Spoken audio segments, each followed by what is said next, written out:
धनगर समाजाला एसटीतून आरक्षण देण्यास झिरवळांचा विरोध आहे। आदिवासीतून आरक्षण पाहिजे हा हट्ट चुकीचा आहे असं झिरवळ म्हणतात। मुख्यमंत्र्यांनी आम्हालाही बैठकीला बोलवायला हवं असं झिरवळ यांचं म्हणणं आहे। आदिवासींच्या आरक्षणाला धक्का लागू नये असं झिरवळ स्पष्टच करतायत। आमच्या रिझर्वेशनला धक्का न लागता काय द्यायचं ते द्या, कारण जसं मागच्या वेळेला आदिवासीच्या धर्तीवर दिलंच ना, शासनाने काही त्यांना महामंडळ तयार करून दिलं, त्याच्यावर निधी दिला, शिक्षणासाठीच्या काही सवलती दिल्या, त्याच्यात आम्ही विरोध करायचं काहीच काम नाही। परंतु तसं तर त्यावेळेला आम्ही म्हणत होतो का धर्तीवर, कोणाच्या धर्तीवर म्हणण्यापेक्षा आमच्यापेक्षा जास्त दिलं तर आम्हाला चालणार आहे, पण आदिवासी नाव टाकूनच का, असाही मुद्दा काही लोकांनी उपस्थित केला होता। म्हणून आमची विनंती राहील आपल्या माध्यमातून का सीएम साहेबांनी 2 दिवसात 3 दिवसात आम्हाला सगळ्यांना बोलवावं अशी आमची विनंती। आरक्षणाच्या नियमात बसतं ते सरकार पुढे जातं। आरक्षणाबद्दल फार काही मी बोलणं योग्य नाही।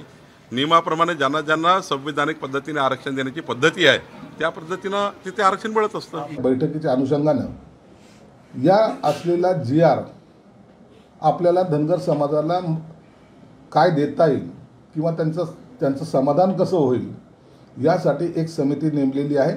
ती समिती GR कसा काढावा, जो नसता GR काढणं आणि दुसऱ्या दिवशी कोणी हायकोर्टात चॅलेंज करून त्याला रद्द करणं असा प्रकार न होता कायदेशीर त्याला महत्त्व प्राप्त करून कोणता GR त्यांच्यासाठी काढता येईल, धनगर समाजाला कसं संरक्षण देता येईल किंवा त्यांना कसा न्याय देता येईल ही सरकारची भूमिका असल्यामुळं मला वाटतं 8 दिवसाच्या नंतर त्या GR संदर्भामध्ये एक फायनल फॉर्म्युला ज्याला म्हणतात तो समोर येणार आहे। SC आणि STचं आरक्षण हे लोकसंख्येवरती अवलंबून आहे।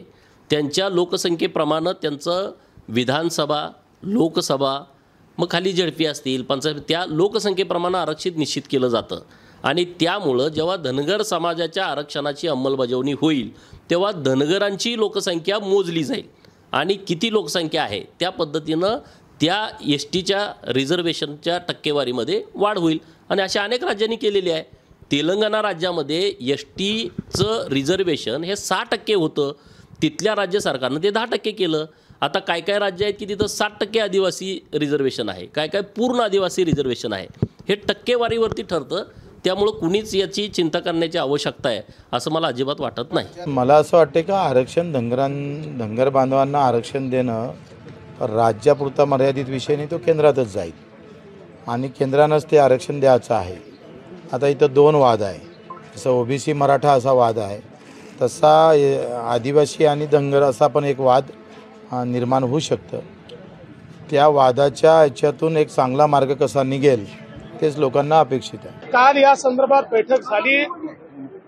माननीय मुख्यमंत्र्यांनी धनगर समाजाच्या नेत्यांसोबत चर्चा करून अतिशय सकारात्मक रोडमॅप तयार केलेला आहे।